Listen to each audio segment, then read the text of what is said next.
This is TV Podcast Industries looking at The Watchmen, Episode 8. A God Walks Into Abar.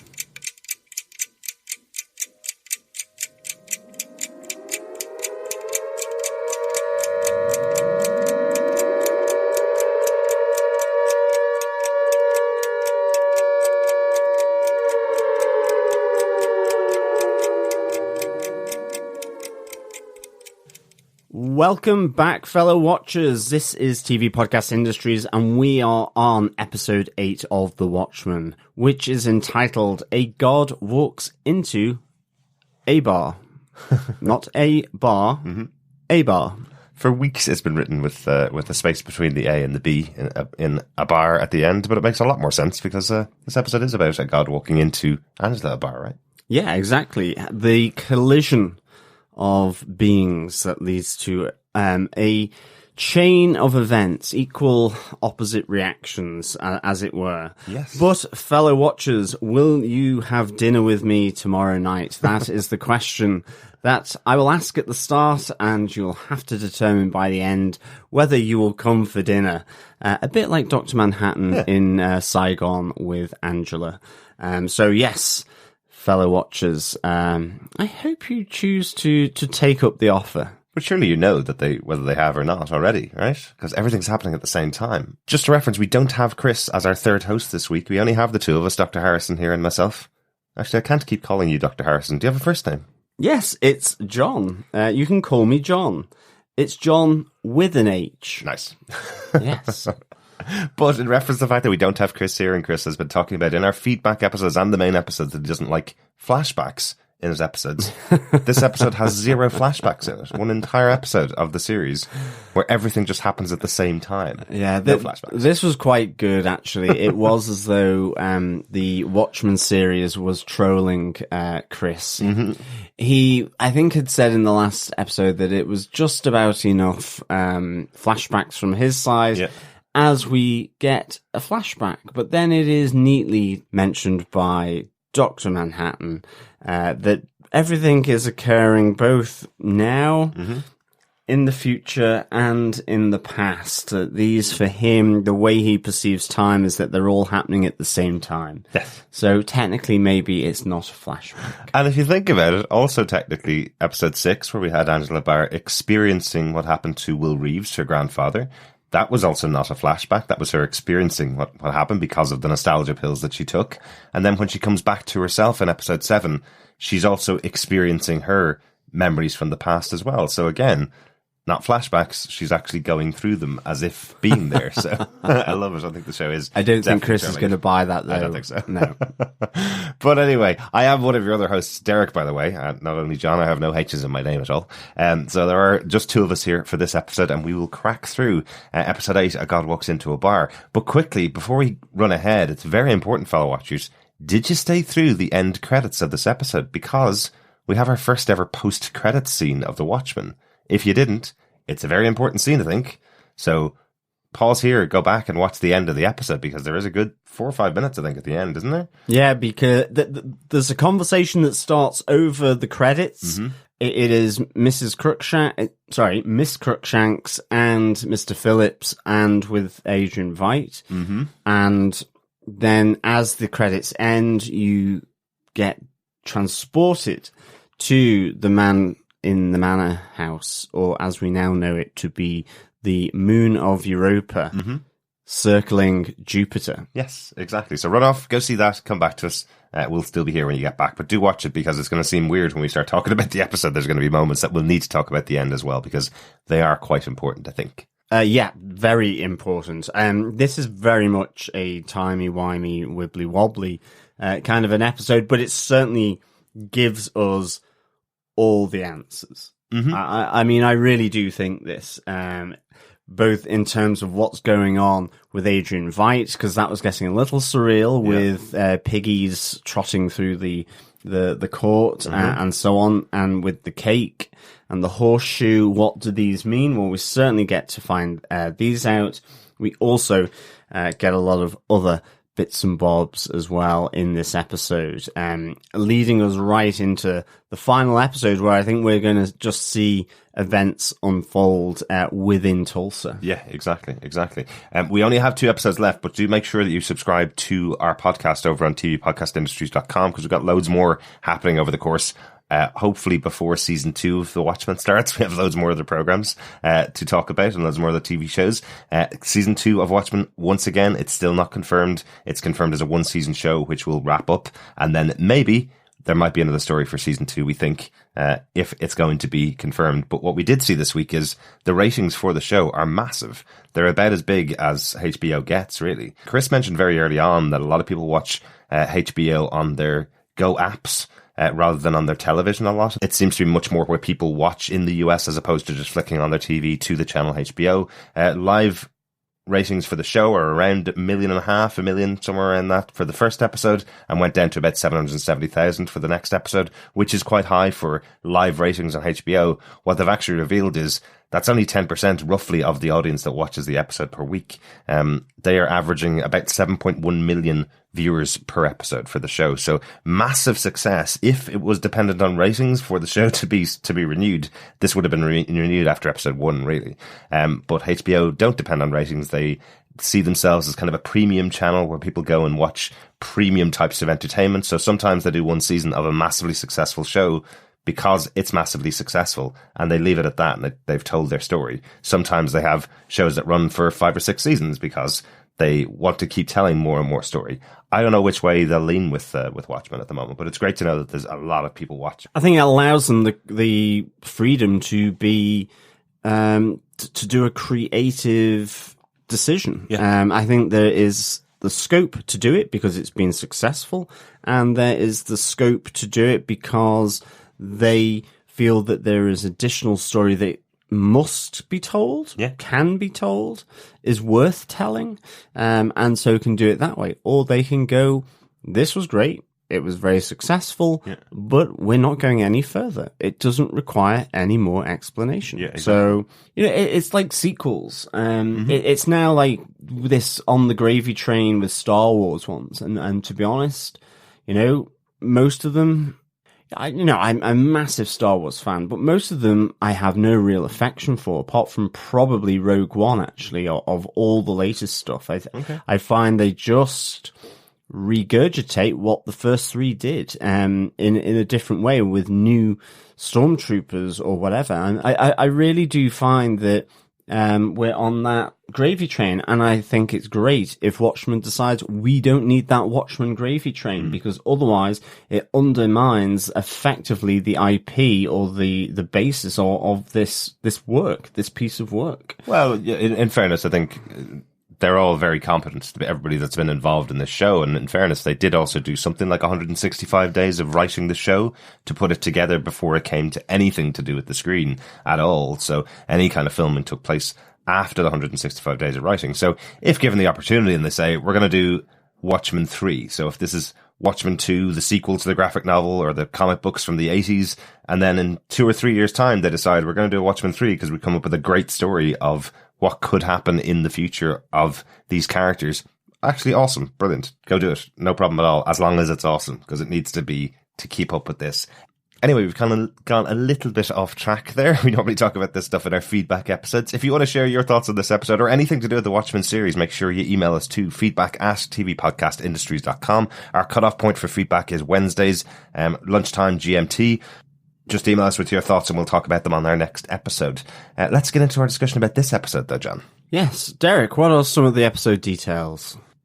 Oh, the episode was written by Damon Lindelof once again and by Jeff Jensen this time. Jeff Jensen actually was a writer for Entertainment Weekly and has been involved in loads of those kind of behind-the-scenes documentaries for shows like Lost and Firefly and Veronica Mars. He's the kind of person that you'd go to ask their opinion about one of these seminal type of shows. So a lot of his credits are just moments where he's been interviewed within those types of shows. But interestingly, he also wrote the movie Tomorrowland with Damon Lindelof. So that's where they got their connection. That's where they obviously have worked together in the past and are now working together on this series. So kind of cool that he's been involved in the show from the beginning. A lot of people suspected that he'd be the host of the podcast about Watchmen because he did a podcast for Twin Peaks The Return and some other Twin Peaks stuff in the past. So they just expected that he'd be involved in the podcast. I remember seeing his involvement being announced and a lot of people going, oh, okay, well, if he works in the show, then he's not going to be able to do his fan podcast about it. So basically, sometime in 10 or 15 years, John, you could be involved in maybe a Star Trek show where you're writing episodes, or a Star Wars show where you're writing episodes. Nah, I doubt it. You never know. You never know. The episode is directed by Nicole Kassell. The third episode she directed of Watchmen after directing the first 2 episodes, which were awesome when we talked a lot about her back then. She's currently working on The Last of the Mohicans for TV. Maybe you could be working on that in a couple of years, John. Interesting stuff, yeah. No, I loved the movie done by Michael Mann. I thought it was really good. I think it was probably down to the music, a lot of it. But yeah, I really enjoyed that film. It's interesting that it is coming to TV, or maybe not exactly the same, but yeah, kind of interesting. I kind of really like that period of American history.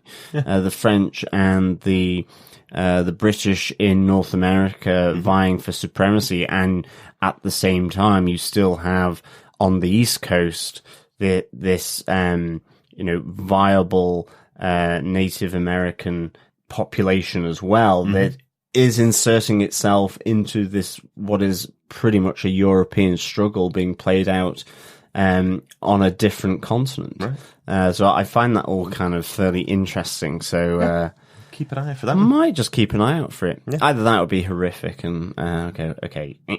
Well, but you'll definitely give it a chance, though, of course. Exactly. Yeah, exactly. John, do you want to tell us what they gave us with this episode of Watchmen? Episode 8, A Man Walks Into a Bar. Sure. Although this will be short and sweet. Angela's mysterious past in Vietnam is finally revealed. Ta-da! I was going to update that to Angela and Cal's past was revealed, or Angela, Adrian, Cal, and Dr. Manhattan's past was all revealed. Well, exactly. I think you could actually, the description of this episode could be all your questions are answered in this episode of Watchmen. Yeah. Pretty much. Absolutely. Tune into episode 9 for any remaining answers to questions. But certainly it is more than just about Angela's past. It is about Dr. Manhattan's past, present, future. It is about Adrian Veidt's. It is about Calvin's to an extent, but as Dr. Manhattan. It is about Will Reeves as well. Yeah. It's about what happened on during the White Knight massacre by the 7th Cavalry. So it's more than just Angela, but Angela certainly is this crucible around which everything is happening. Yeah. So really, really interesting. But, dare I say it, dark. I hear a ticking clock. I don't know whether that works as well when Chris isn't here. No, I don't think it does. The doomsday clock has been set to 5 minutes to midnight. With the doomsday clock set at 5 minutes to midnight, or 4, or 12, or 3, or 8. I don't know where we are because everything's happened simultaneously right now. John, do you want to give us your major point about this episode of Watchmen? Yeah, for me, it's the plan A, plan B. It is the meeting of Adrian Veidt and Dr. Manhattan now taking the form of Calvin. I found this interesting across most things. Firstly, that in the 1980s, Adrian Veidt's plan, or attempt, I should say, to kill Dr. Manhattan was actually his plan B. This idea that he would defragment him again into nothing, and that would be the end of him, or the destruction of Dr. Manhattan, was actually a plan B, that he had another plan A, which he had hidden from Dr. Manhattan, which was in the form of suppressing Dr. Manhattan, or John Osterman, suppressing all his feelings so that he would effectively forget who he was. And I think Adrian Veidt here calls it Plan A was for amnesia. Yeah. And he has this piece of metal like in the same style as the atom symbol that you have on, or that Dr. Manhattan has on his forehead. Yeah, I don't have it on my head yet. And So I thought this was really, really interesting. Going back to the Watchmen comic, and this idea that Ozymandias had a plan A and a plan B and ultimately had to resort to plan B, but also that this plan A is being offered by Adrian Veidt now in this moment to Dr. Manhattan, who takes it willingly, in order so that he can not only look human, but also in effect feel or act human, and not like a god, so that he suppresses his godlike tendency to be fairly aloof and highfalutin. You know, he suppresses Dr. Manhattan. Yes. And allows effectively Calvin to come back through in this reanimation. So, I mean, effectively Calvin is a zombie. Angela is married to a zombie in some respects. And I thought this was really nice. And I also just thought it was just great coming back to Karnak as well. Seeing all these different things and understanding a lot about Adrian Veidt, because we also see here that his plea, his desperation on Adrian's face, you know, played by Jeremy Irons, I think is exquisite in this moment, where he says, where's my utopia? You know, the one thing for this atom that will make you forget and feel more human is I want an exchange. I want my utopia. To which he replies, it's already created. And, you know, Godspeed, there you go.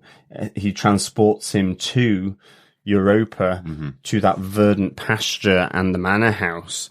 And I just thought Jeremy Irons played that whole bit so well in Karnak with Dr. Manhattan, in the form and image of Calvin. He just seemed tired. Absolutely. And, you know, it comes back to as Calvin arrives, you see, I think it's the Taj Mahal on the screen, and he's like, you know, why do you still have the bomb? You know, I've given you wind, solar, blah, blah, blah, blah, blah. And Calvin's introduction to him is, because ironically it makes them feel safe. Yes. Yeah. And we see him still trying to simulate this alien invasion with the squids. Absolutely. Like, it's a really difficult balance for the show to pull off here. And I think you're right. They do pull it off really well. You know, they're referencing things that as a viewer of the show, you may not understand at all. You know, even the simple fact of Karnak itself is the lair that Adrian Veidt's been hiding out in. It's in Antarctica, which makes it really difficult for anybody in the world to get to. And this is where he carried out his plan in 1985. This is now 2009 when Cal's version of Dr. Manhattan is arriving to him and telling him the plan that you had, the plan that you did in 1985, yes, it worked, but it still hasn't accomplished the goals that you expected it to accomplish, which was everybody would put nuclear weapons behind them and work together in the world to save the world from possible external threats from the universe, which was what the original plan of Adrian Veidt was. They reference things that you can't have seen if you haven't read the original comic book, which is things like the original conversation between Dr. Manhattan and Adrian Veidt, where he tries to destroy him, and while trying to destroy him, that takes Dr. Manhattan out of what's going on in the world at that moment and allows Adrian Veidt push the button to drop the squid on New York. And that's when he says to him, I already did that. You're not here to stop anything because my plan has already taken place. It's already happened.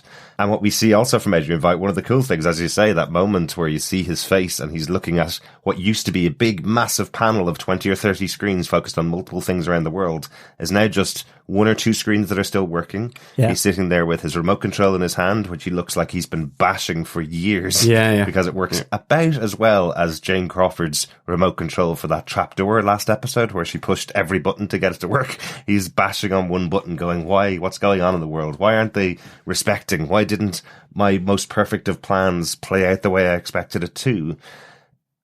And you see him almost as a broken man here, because absolutely, you can almost see that wheel turning where he's going, but this was the only plan that was supposed to work. I think that's the thing. It's captured so well. You come into Karnak, you see the pharaohs and the grandeur that was there back in the 1980s, and now the pharaohs, those kind of statues, the columns are decayed, that they're falling apart. You have this old technology. I mean, you see the banks of screens. None of them are 69-inch flat screens. They're all the old style. The computer on the desk is the old green screen. The monitor and keyboard in one, so cool. All this old tech. But at the same time, tech that feels relatively new, where he is effectively doing a wormhole or a portal, whereby he's dropping thousands of these of the squid somewhere in the world at that moment. The cephalopods. Yes. The cephalopods. And then you also have all these squid pictures around, or hanging on the walls. You've got this sort of big portrait of Ozymandias that plays out. And you get this tiredness, this desperation that his plan that was supposed to play out the way it hasn't. And I like the fact that not only for his grand scheme of plan, but coming back to the whole plan A and plan B about having to tackle Dr. Manhattan, which he thought he had to do in 1985, that there was his plan A, which was with his atom device that gives ultimately Calvin or Dr. Manhattan amnesia here, so he can live for the next 10 years with Angela and not be an insufferable timey-wimey person talking about questions and answers. You can understand why he saw that she would ask him to leave after 6 months, because that would just be infuriating, having questions thrown at you. Well, you're going to tell me, but I'm not going to tell you when. You'll have to find that. Shut up! How could you possibly have conversations like that? No wonder she asked him to leave. But then also the plan B, which ultimately failed to kill him. So actually, Adrian Veidt, the very clever man that he is, the man that likes to put down the plans, is always seeming to run off a plan B or a plan C, or his main plan not working. And I think this ties in quite nicely with the end credit scene at the end, because he's been planning something as well at the Manor House for quite some time. But I think we can come to that later on. It makes a lot of sense, as you say, for Adrian Veidt to have multiple plans, because he is the smartest man on earth. He's not going to have just one plan and know it plays out. What I do like is that he cuts back to a very big reference that has been used many times from the Watchmen comic book. He cuts back to that moment where he asks Dr. Manhattan, not just the smartest, another one of the smartest people in the world, someone that actually is experiencing the future at all times and experiencing everything at all times. He asks him, is this plan going to work in the end? And Dr. Manhattan says to him, avoiding the question, as Adrian says, well, nothing really ends, does it? Nothing ever ends, It's something that has been used to advertise the fact that the show was coming, the Watchmen TV series. They showed that specific image of Dr. Manhattan saying nothing ever ends.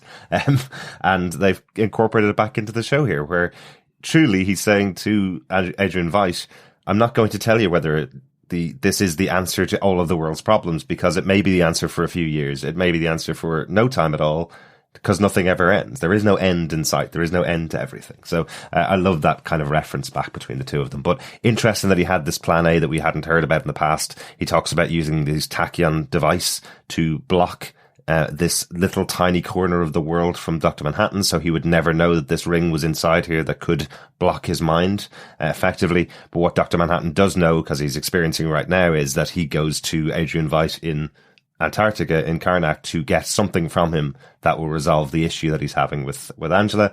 This massively frustrating issue, which I'll talk about in one of my later points as well. But I really do like how it all plays out this way in the show. I think it's one of these really interesting ones. That character, I suppose, of Dr. Manhattan is so different than any other character you've ever dealt with in any other show before, I suppose.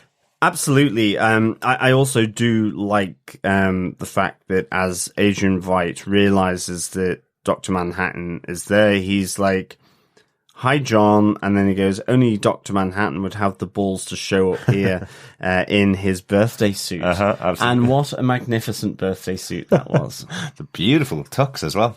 Yeah, amazing. Yeah, exactly.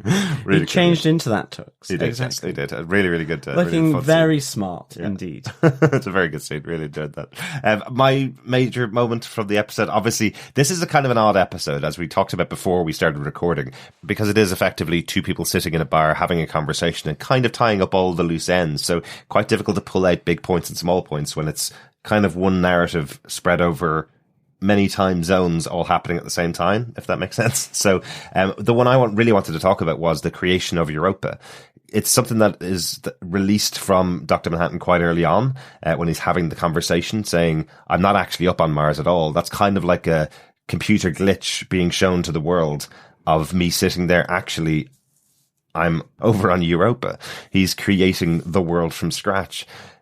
I find it very interesting. I love the conversation that's going on and the narrative that's going on effectively, that John doesn't see anything odd about the fact that he's using his powers to create human beings and restart the world and create an Adam and Eve, even when that's proposed to him from the Christian theology, I suppose. There's an Adam and Eve and he goes, no, they were fictional characters. What I did was I created those characters for real on my own planet. It's kind of, he doesn't see that as any kind of contradiction to what the question that's being asked to him, which I find fascinating. I love this idea that he's just kind of going, oh, well, it only took me 90 seconds to do.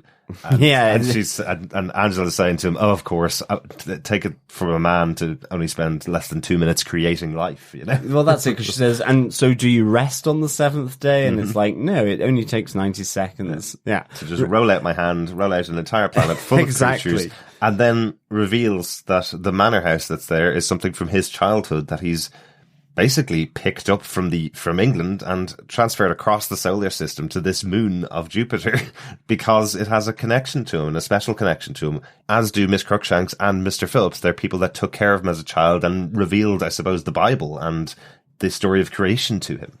Yeah, and I like the fact, though, in that moment when they give the Bible, to the young John Osterman, he says, oh, my father doesn't believe in this stuff. And I actually do quite like how Miss Crookshanks says, well, that doesn't matter. There are some good stories here.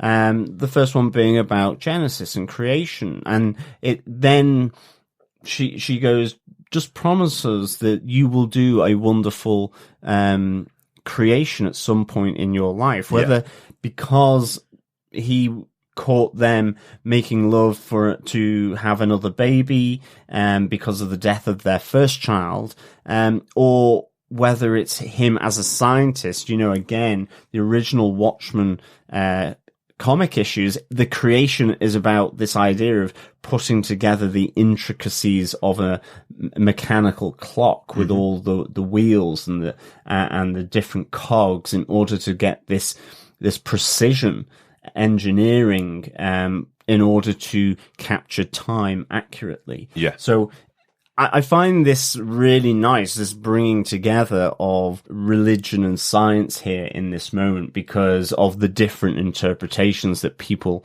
may have. And, John Osterman growing up has become a scientist, and ultimately his creation probably was going to be the intrinsic field generator, but ultimately he has generated paradise on Earth. And I like how it comes back to that moment where he says to Adrian Veidt that he's created it, but after having created it, he goes, all they keep giving me is infinite love, and that's a little tiresome for him. So I just left.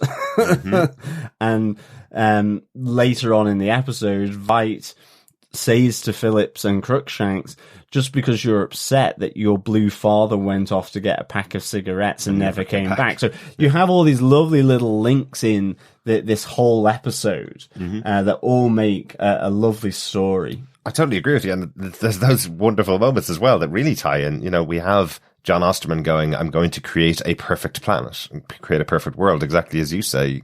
Dr. Manhattan then walks away from that perfect world because all they'll do is worship him and do nothing else. Their hearts are so full of love that all they can do is go, what can we do for you, master? And then Adrian Veidt, who effectively has said to Dr. Manhattan he didn't get the reward he expected to get for saving the world because it has to be kept under wraps. Will I ever see utopia? And Dr. Manhattan goes, I've already created it. I'll send you off there. Yeah. And when he sends him off there, he experiences exactly the same thing. Over many years, we do find out that it's, as we've said before, there's a year goes by every episode. So we know at least he's been there for about 7 to 10 years by this episode, by episode 8. He's been there by that amount of time. Another year passes in this episode as we see the anniversary cake is delivered to him when he's in prison after the trial last episode. So he's having this moment of realization, or has had it for quite a while. Paradise isn't paradise. You need to have something more than that. You need to achieve something more than just being in paradise, I suppose, is kind of where we are now in this episode. Definitely. I think all of this thing sort of comes, I think, as much to Adrian Veidt's position as well as Angela's and John Osterman's Dr. Manhattan, Calvin. Mm-hmm. I think, well, these 3 people in one, I suppose. Well, exactly. So I find that really fascinating, and I think the story of it has been really nicely woven together. And I also like, that he is questioned by Angela as to why he left this paradise as he's telling the creation story of Europa, of this planet that he's created. And Dr. Manhattan says to her, well, I had to meet you. And technically he's absolutely accurate because he's experiencing time at all times. He knows he has to be in this place at this exact time. We see an example of that later on in the episode. He knows exactly where he needs to be because he's experiencing it. Yeah. But the question of why are you doing that is a very difficult question for Manhattan to actually answer because he knows he just needs to, because he's already done it. Yeah. But he does give a reason to Adrian Veidt as to why he left, because he was just being worshipped there and had to walk away from them, effectively. So, yeah, exactly. Yeah. He found it insufferable. Mm-hmm. But, Sark, what is that I hear? I believe it is the ticking of a clock. The doomsday clock has been set to 4 minutes to midnight. Is Sark even a word, John? It's an island, actually. Is it? Yeah. Is it? Okay, interesting. Do you want to tell us your medium-sized moment from this episode of The Watchmen? I think for me, it is the moment he loves her. I think this really comes down to the whole how time is viewed differently between Dr. Manhattan and Angela Abar. Yeah. But I think this moment where Angela does not accept that it's inevitable that Dr. Manhattan, John Osterman, Calvin will be captured by the 7th Cavalry with a Tachyon beam, and that ultimately he will be destroyed. It is her love for him to protect him and to change the inevitable as he sees it. That is the moment that he loves her. And I love the fact that he tells him, because he is that Dr. Manhattan-y, and that, the idea that you just wouldn't say that in that moment, but he does. And her reaction to it, which is like, you tell me this now? So what you're telling me is because her immediate thing in how she views time is that at the very moment that effectively she will lose him, it's like 5 minutes that he's truly loved her. And he's having to explain to her, but back when I walked into the bar in Vietnam, I already knew about this moment, and that's what you would say. So I have always loved you. Yeah. However, this is the moment that informed me that I love you, and why he effectively does walk into a bar in Saigon and goes, I love you. And she goes, hang on a minute, because her perception of time at that moment is she's sat in front of him for 5 minutes.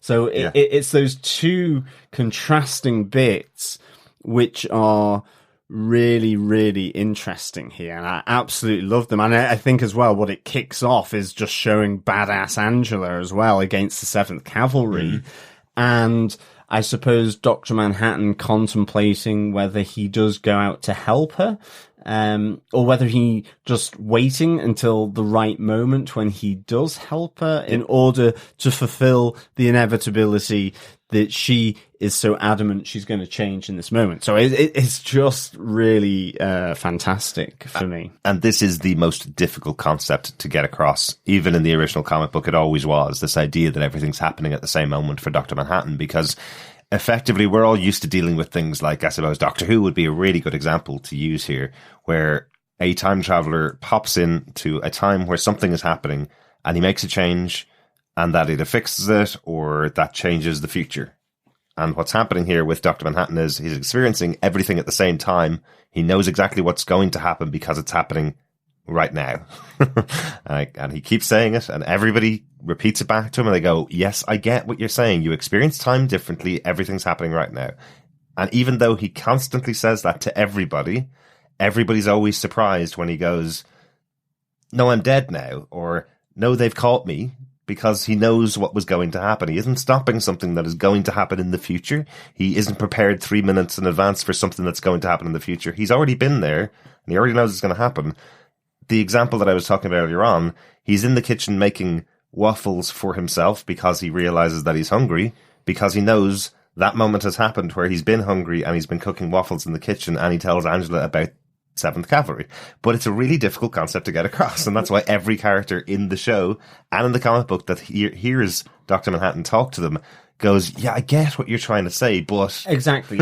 It's one of those things I think you get quite a lot of conversations in this episode, certainly across the bar table in Saigon, where Dr. Manhattan says something. So he immediately comes in and he says, well, if I tell you why you're here, can I stay? Yeah. And talk to you and ask you on a date, effectively. So he talks about her parents and having been blown up and that sense of loneliness, and that's why she's celebrating VV Day on her own. And she's like, who told you about my parents?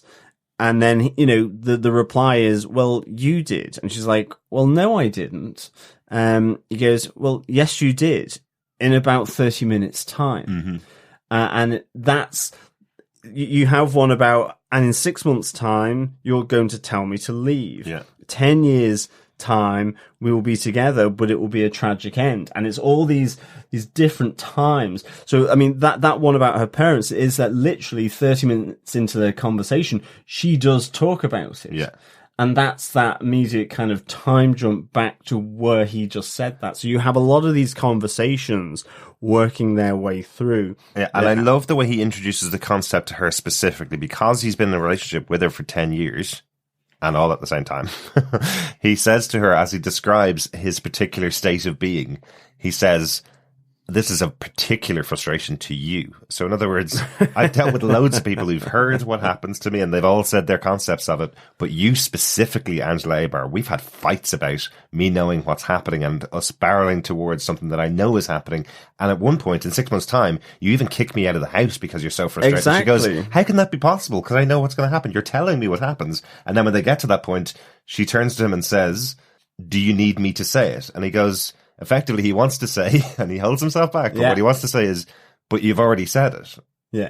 But he can't say that to her, so she just says, you need to leave. Yeah. So. But that's it. It's like I was saying before, this perpetual head wreck of knowing but not feeling then in control. Exactly. It's the head wreck of perpetuality. It's like the tunnel of love. And he goes... this is your favorite music. And she's like, but I don't even know this. I've never even tune. heard it before. I've never heard it before. And it's like, that would just make you go crazy. So you understand why she's then going, well, we're not having an argument. And it's like, no, but it's coming. You see the frustration on her face, and it's just so well acted. I find it really just so well acted, it's her frustration with this. But then later on, you get that you've always found it comforting that I do know the future. But it's, it's a contradiction because she feels safe that she knows what's coming. Exactly. But at the same time, at a moment where she feels well, I don't want that outcome. Mm-hmm. I want to change it. There's a frustration here. And you have that where she goes to try and save him right at the end of the episode, but you have it here in the moment of this argument as well. And it's just very, very fascinating. Absolutely. We are now in the argument. You're damn right we're in the argument. Great moments. Yeah, really good. We've strayed directly into my medium point for the episode, which is Dr. Manhattan experiencing all time at the same time. Because there are two great outcomes. Let's talk about the other two pieces that fall into place here in the episode, John. Number one, we've always wondered why Will Reeves knew what was going to happen and why he had a countdown clock in his own head going, in 3 days' time, Angela's going to know exactly what I did. Well, she knows because Dr. Manhattan went and visited him in 2009 and said, on this day at this time, you're going to have your grandkids in your possession, and Angela's going to be really pissed off about it, but it's going to be coming from me, and she's going to be coming over to meet you to pick up her kids, effectively. So he's always had the countdown clock. It's nothing to do with Lady True. No idea about that. Nothing to do with that. He's not suddenly developed certain superpowers. He's gotten all the information that he needed to start this whole thing off from Dr. Manhattan. And also, and this is the big irony, I suppose, of the entire show, right? Angela realizes that she's the one that got Judd Crawford killed by casting suspicion and creating the environment in which he was killed by Will Reeves. She asks the question through time to Will Reeves, why did you kill Judd Crawford? And is it because he has a KKK costume inside of his wardrobe? And it turns out Will Reeves now knows to kill Judd Crawford because he is a member of Cyclops and he has this outfit inside his wardrobe, and that's why he's killed, because of the piece of information that travelled through time from Angela Abar. Yeah. So we were wondering why he was killed, and we were wondering, was there a big question over his head as to whether he's a racist or not? It didn't matter. Will Reeves acted on the information he was given from the future, from Angela Abar, didn't do any further investigation because he assumed that was what was supposed to happen from a person in the future telling him that's what happened. Yeah, I mean, actually, this is straying into my 3 minutes to midnight point, which is the chicken and the egg. Mm-hmm. It's the cause and effect. It's that Angela is experiencing the effect of Will Reeves having killed Judd Crawford. Yeah. But she's actually the cause of it because after the fact of Judd Crawford's hanging and lynching by Will Reeves, she is having a conversation with Dr. Manhattan, who is at the same time having the conversation with Will Reeves, where they're having this conversation across time as granddaughter and grandfather, where she asks him about seminal moments that we've seen in his life, about Cyclops. How did you know that Judd Crawford was connected to Cyclops? Yep. How did you know that he had a Klansman's robe in his wardrobe? But he didn't. She told him. So now she is the cause of the effect that happens. It's not Will Reeves being the cause and the effect that we have been watching in the normal time sense in this series. So it just absolutely switches the cause and effect. And so hence the chicken and the egg element that Dr. Manhattan talks about, and we have replicated in the bar when he is asked to provide evidence that he can generate life. And he just, it's almost like a magic trick. And I think that's why Angela is so skeptical about it, because all of a sudden this egg appears in his hand. It's like bringing a ping pong ball or something like that. Absolutely. And because we've all seen that kind of trick from a standard magician. Yeah, exactly. You know, she's expecting something far bigger, like he opens his hand. And as she said, I was expecting the chicken inside your hand, not the egg. So yeah, I love it. I love Dr. Manhattan's moment of realization as well, where he says to himself out loud, oh, the chicken and the egg happened at exactly the same time. Me going to the house and creating the tunnel back to speak to Will Reeves is what allowed her to start the whole thing off, send Will Reeves to this exact place and time in 2019 to kill the head of police, kicking off all of everything that's going on in this world. Well, that's a chicken and egg scenario. Both happened exactly the same time. One didn't start the other. Both started it simultaneously and both led to this outcome, effectively. So really, really fascinating stuff for this episode. Well, yeah, and yeah, in reality, the it is probably that the chicken evolved to create an egg as their form of reproduction. Perhaps. But nobody knows for sure. Nobody knows for sure. So that's the whole reason it's a big question, I suppose, right? Or the question is actually the dinosaur and the egg, because birds are generally seen to have come from a reptilian evolution. Question solved. If a tree falls in the wood, John, and nobody's there to hear it, has it actually fallen? Well, exactly. Who knows? But I do hear something. The doomsday clock has been set to 3 minutes to midnight. We are all over the place with our 5, 4, and 3 minutes to midnight, but that's to be expected in this episode, right? Yeah, I think so. But our smallest point, the little thing that we haven't talked about so far, John, I suppose, is where we are for our final moment in our countdown for this episode. What final little thing you haven't talked about would you want to talk about at this point? We took your chicken and egg and kind of brought it back into the last point, I suppose. So what small point have you not talked about yet? I think for me, my other sort of little moment here is when Adrian Veidt indicates that a little elephant had told him that Dr. Manhattan was in fact on Europa and not on Mars, and that he was projecting that. Obviously from last week, the realization when you said that the Lady True's symbol for her company is the shape of an elephant with its trunk and its 2 ears, and also then with the tusks as well. But also then the drugged up elephant helping Angela Abar recover from the effects of nostalgia, the memory pills. So again, it's this link of what role Lady True is going to have in all of this. We know that she's trying to stop events that have been initiated by the 7th Cavalry. We know that Lady True has been harbouring, at least, maybe helping Will Reeves. We know that Will Reeves has met Dr. Manhattan from this episode. We know that Dr. Manhattan met with Adrian, and he helped him, or thought he was. And we still maybe need to understand the connection between Adrian and Lady True for the full understanding to become apparent. But they obviously, I think, know each other. With that line, a little elephant told me. And so in that respect, she obviously worships his contributions, hence the statue. So it will be interesting to see how that works out as well. There's so many ideas out there about this fight and true connection.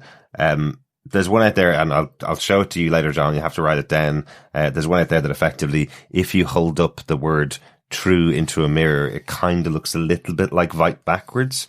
If you put it side by side to a mirror, I'll show you. It does look quite similar.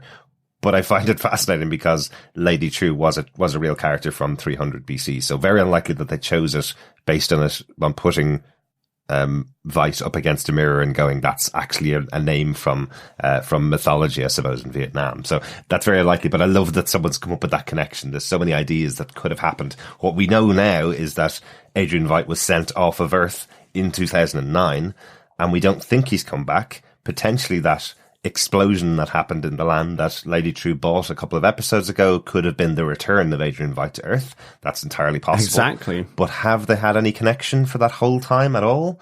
Has there been any kind of communication between the two of them? Did he know Lady True before he left Earth? We don't know yet. There's still not anything on screen that's told us that. But I love these little mentions of a little elephant told me, well, maybe there was some connection between Lady True and Adrian Veidt while he was on the planet Europa, or on the moon Europa. Another little thing that we don't know just yet, but I love those little references in there. Interesting. That's your little point for the episode?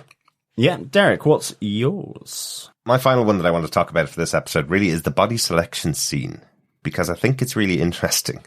They're together 2 weeks, right? Angela and John Osterman, let's call him, Dr. Manhattan, in his body of Dr. Manhattan. They've been together 2 weeks, and she's had this idea that they can't go out in public if he still looks the way he looks, effectively.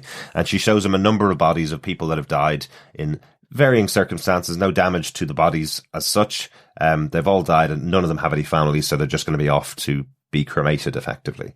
And they have that conversation between the two of them. Again, bear in mind that no matter what the outcome, Dr. Manhattan has already experienced it. So he's being quite polite with Angela, kind of going, well, I'm not going to make a choice because I don't care. I have no care in the world as to what I look like on the outside. And I have a different experience of the world than you do, Angela. You need to pick because you clearly do have an idea or something in your head that tells you what way you want me to look. And she takes out a fourth body, this body of Calvin Jelani. She pulls that out in a drawer and says, well, I'd be happy to experience the rest of my life with you looking like this, the next 10 years with you looking like this. So that sets up the instant question, what relationship did they have with each other in the past? That's instantly where I go, is why is she waiting to show the body of Calvin to Dr. Manhattan? Is she giving him the appearance of choice by showing three completely different bodies to him? Was it always the plan to say, I want Calvin as your host? Or did they have a relationship in the past? There's a touch of sadness, I suppose, when she describes how Calvin died. She said he had a heart attack out of nowhere and died. And now he has nobody to pay for his funeral, nobody to pay for any kind of arrangements at all for him. So he's just going to be put into the incinerators and burned. There's just that moment of sadness from her where it sounds like she was there possibly when he died. And something was happening between the two of them, or some kind of relationship, something had happened in the past. And I don't know whether we're in this last episode, we're ever going to get that explanation as to who Calvin was. But they've done a great job of explaining everything else so far, that it makes me wonder, did she know him? Or does she just feel that sense of true loss when someone at the age, I guess, mid-30s has a heart attack and dies? And that's the end of their life. Does she just have that moment of, oh God, there's so much that this guy could have experienced and he has absolutely no family to take care of and nobody to miss him and he's gone in an instant? Yeah, no, it's really interesting. I mean, I definitely got that as well, that it felt like the other three were kind of detached, objective bodies that she was saying for Dr. Manhattan to inhabit. Yeah. And then, yes, why didn't she show Calvin as a fourth option in that? It took Dr. Manhattan to tease that out from her. That's ultimately her choice. And there was that sense that she, in some way, knew him. Maybe he was a colleague in the police force. Perhaps, maybe someone that she had dealt with. Maybe not even necessarily a romantic relationship, but someone that she got on with. And so having that familiarity with that form is what she can live with. Potentially, yeah. So, yeah, it definitely, it is that little poignant moment in the mortuary here, I think. You know, it's nice to have some potentially fuzzy unanswered questions. I'm sure we're still going to have loads, actually, even by the end of the final episode.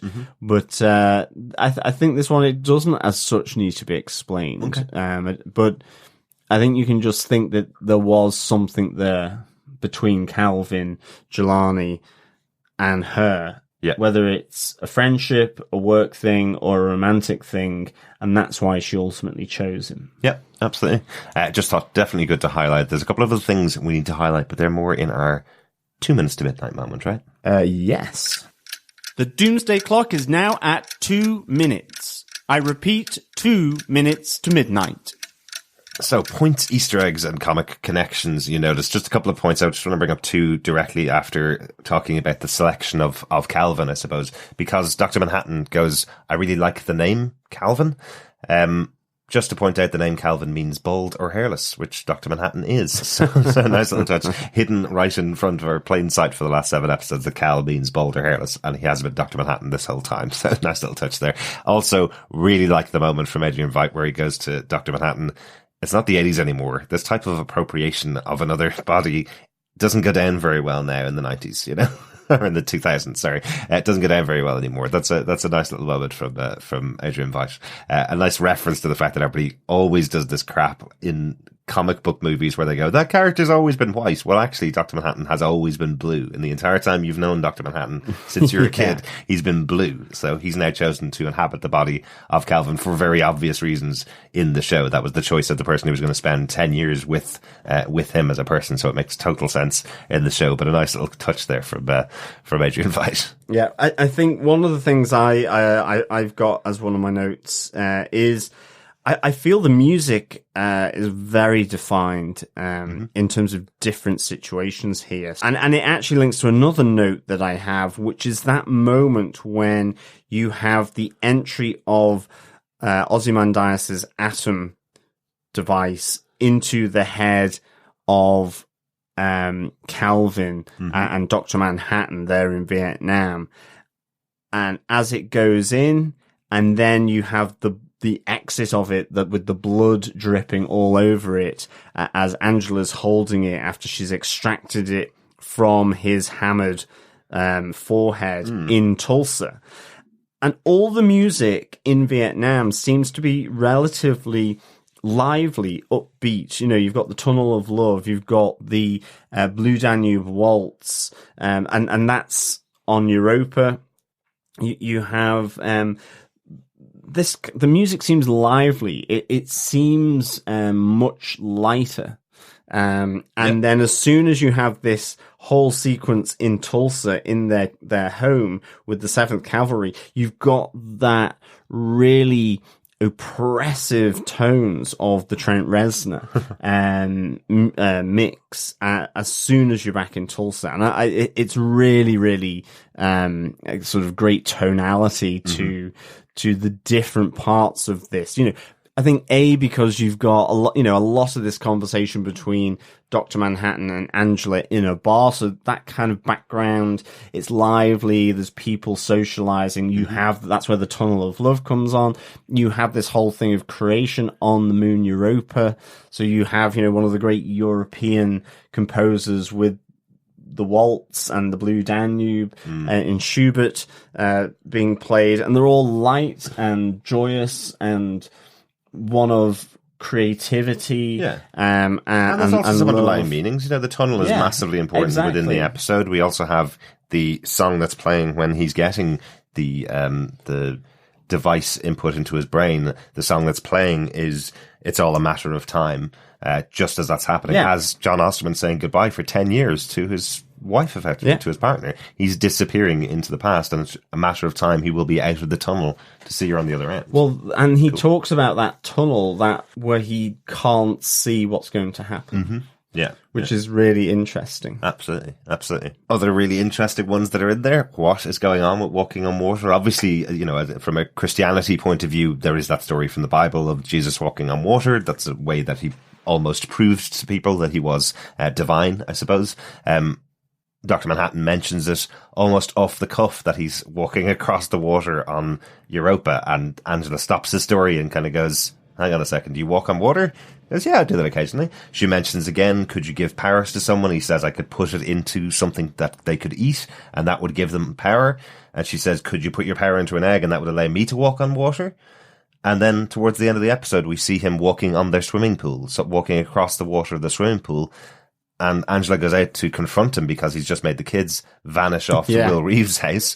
And he says, remember this, it's important for later. You need to see this. And she goes, all right, I've seen it. What happened to the kids, kind of thing. So that's definitely a through line throughout the episode. We saw 3 mentions of it and saw it twice on screen, him walking on water. So what's that got to do with the final episode and the final battle, I suppose, between what 7th Cavalry are going to do and what they're going to try and do to Dr. Manhattan? So what has walking on water got to do with the last episode? Well, he says you need to see it. It's important for later. Yeah. And quickly, just to mention that final scene, I suppose, that we said, the moment that plays out after the credits, where we have Adrian Veidt up in this prison in Europa.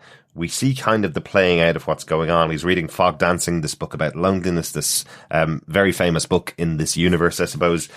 He's talking to the gamekeeper, who reveals that he was the first of the Mr. Phillips that appeared on the planet of Europa, and he's been there the whole time. He's seen everything.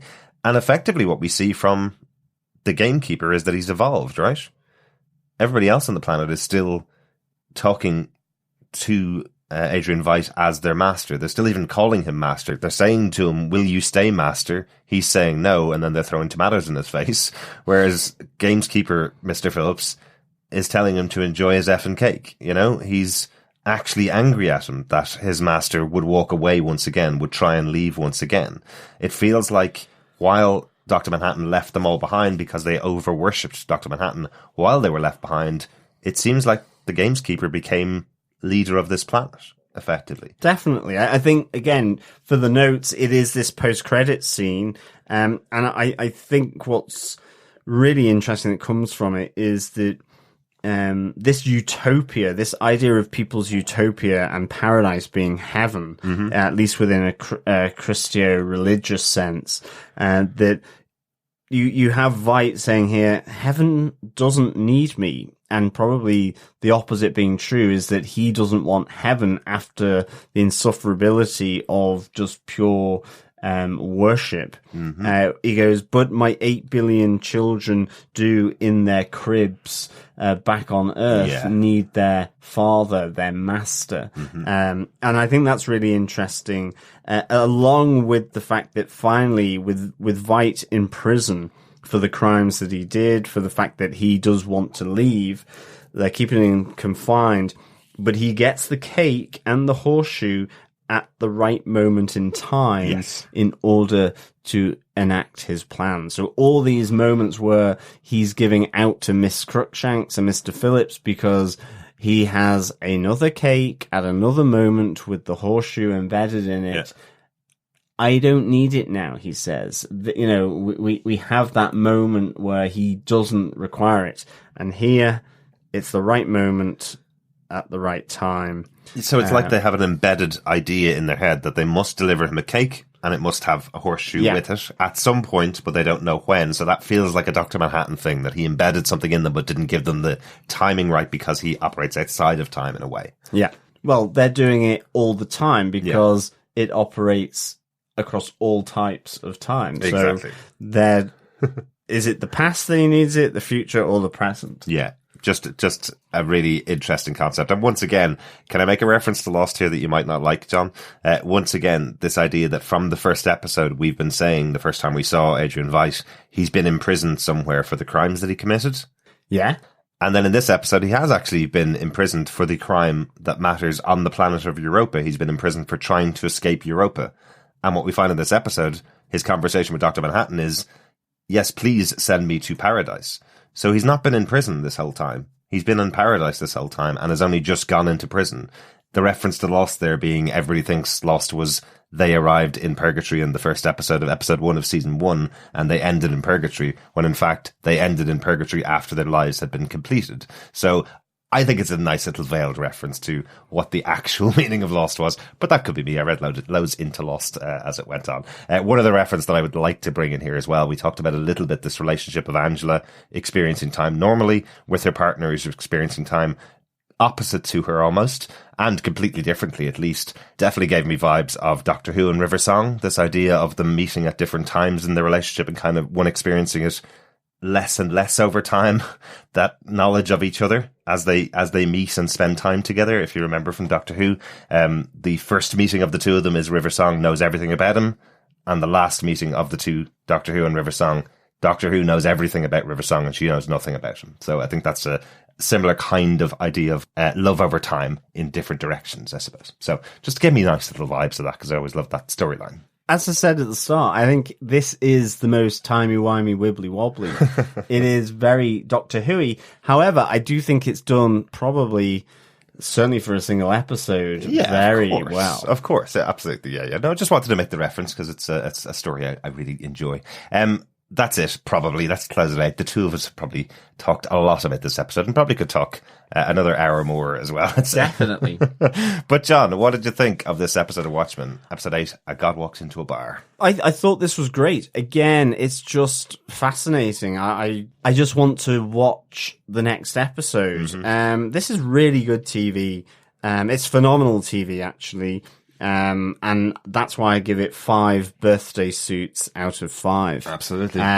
Again, I'm really enjoying this. I'm having a lot of fun moving in and out of the craziness. I think, in our feedback episode, one of our fellow watchers was saying about how he wanted to maybe get a bit more clarity about what was going on with Adrian Veidt in the manor house and in that area. And I think we kind of get that here. Definitely. Actually, I think we really get the sense of Adrian Veidt's story and how it connects to that paradise on Europa, and that it's finally confirmed that it is that. And he went there with free will, and he's slowly now sort of acting against it. At the same time, we have this this reveal of Dr. Manhattan, his intentions, that he has been a significant part of Angela Abar's life, as we saw with that whole revelation right at the end of episode 7, where she pulls out the atom device from his smashed up cranium. And we get to find out about that. We get to find out about Angela.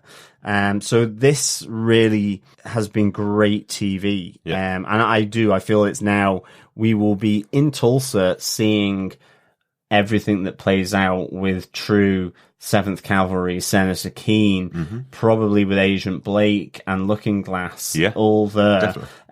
These different levels of the story, these different timelines of the story being really nicely worked together, I think. Yeah, absolutely. So absolutely 5 birthday suits out of 5 for me. Right, that's absolutely what I'd say. Yeah, definitely a 5 out of 5 for this episode. It's been really enjoyable watching this series so far take shape. And what I'm really impressed with, I suppose, is we've talked about these episodes twice a week for the last 8 episodes, and they really are subverting expectations when it gets to explanations they're giving or detail that they're giving behind what happened to a character and how they got to their positions or got to their place in these episodes. Yes, some people might consider them as flashbacks or backstory, but it's massively complex, massively more complex than just going, what happened that night? I walked into a bar and talked to her, and that's how we had our first date. Well, actually, everything I tell you right now plays into every single moment. There's been a hidden hand behind every single moment that's played out since the first episode, and that hidden hand, unknowingly, has been Dr. Manhattan and Angela Abar. From right at the beginning, she's the one that started it all, and it's going to lead to a massive confrontation in the last episode, and has possibly led to the death of her partner in Dr. Manhattan. So I think this is a fascinating way to tell a story, and they've done a great job of hiding things in plain sight and also hiding story beats that we've had questions about and giving us the answers to them in a timely manner, in a really well delivered manner in this episode particularly. Really enjoyable. I'm really shocked that we only have 1 episode left of the series next week. And one of the things I really like about this episode is that it does reveal why everything is focused on Tulsa, and it is Angela Abar's choice as that conversation goes. We're going to move back to Tulsa because that's where my family are from. We have a question from Will Reeve, why the hell does she want to come back to Tulsa of all places? And Dr. Manhattan goes, well, that's where her family are from. So revealing effectively the whole reason why this massive, huge story spanning the entire solar system effectively is taking place in somewhere like Tulsa is because, well, that's where Will Reeve was based. And time has played out that her grandmother came over to pick her up from Saigon and told her how great Tulsa was. So she knows that she has a history in Tulsa. So everything is focused on there because Dr. Manhattan's focused on Angela and focused on pleasing her. So she's taken the whole story there, and everybody is focused on there, all because of her. As she said, did I start this whole thing? Yes, she did, actually. So fascinating that they've been able to provide those kind of details, and really good episode. Absolutely. Good stuff. I think we're all looking forward to episode 9 of Watchmen. But remember, fellow watchers, look out for our feedback podcast as well coming up, the bulletin of our Atomic Watchers next week. So please send in any of your thoughts, discussion points, theories, anything to do with episode 8 of Watchmen or the whole series. You can send in thoughts to feedback@tvpodcastindustries.com, or you can join our Facebook group over at facebook.com/groups/TV Podcast Industries. And we have our spoiler posts and commenting section within that for anything to do with the specific episodes. Yep. And of course, you can head on over to our website at tvpodcastindustries.com and record up to 90 seconds of your thoughts about the week's episode. Just click on the right-hand side tab, the voicemail tab there, and you can send that into us as well. Remember, we'd love to hear from everyone for our Bulletin of Our Atomic Watches feedback podcast. Cutoff time is basically Wednesday at 2 minutes to midday. There you go. GMT, which of course is multiple time zones across the world. Yep. It is 1 p.m. Wednesday in Central Europe. It's 11 a.m. in Wednesday for the US East Coast, 4 a.m. Wednesday for the US West Coast, and 10 p.m. Wednesday in Melbourne, Australia. So that's all we're going to give you for this moment. But yes, please send in your thoughts and discussion points. I think your East Coast time was wrong there. It's 7 a.m. Wednesday East Coast. Oh, maybe it's 7 a.m. Yeah, yes. but we're all experiencing that time at the same time. It's important. Exactly. Thanks so much for joining us for this episode. Make sure you share the podcast if you've been enjoying our thoughts on The Watchmen. Share the podcast with your friends and show them why you like it. Sharing our podcast is sharing the love. You can also support the podcast by going over to patreon.com/TV Podcast Industries. We'll give you some more details of the kind of stuff that we'll be covering in 2020 as we get towards the end of Watchmen. We're still very focused on finishing out this season the way we've been doing it all throughout the season, but we've been so glad that some people have decided to support us over on Patreon as well. So if you'd like to do that, pop over to patreon.com/TV Podcast Industries and you can support us there. We will be back for the Watchmen finale. Yes, see how they fly. Ooh, I'm getting Game of Thrones vibe with the eerie in the Vale. Make the bad man fly, mother. Where they go out the moon door, yes. Is it, or the sun door? The moon door, yeah. Yep. Yes, let's see how they fly. Yep, no synopsis for the final episode, but who'd want a synopsis for the finale? I suppose the synopsis is probably, well, that's it, that's the end, but nothing ever ends. Bye-bye, watchers. Keep watching The Watchmen. Yes, thank you, fellow watchers, for the dinner last night. It was gorgeous. I have seen into the future. And for those of you that join me, even though it's a bit of a struggle to get some of you along from the past, we have had a great dinner out tomorrow night. So it was great. Thank you so much, fellow watchers, for joining us. As always, it is a great pleasure chatting all things Watchmen with you. And remember, fellow watchers, keep watching, keep listening. Bye.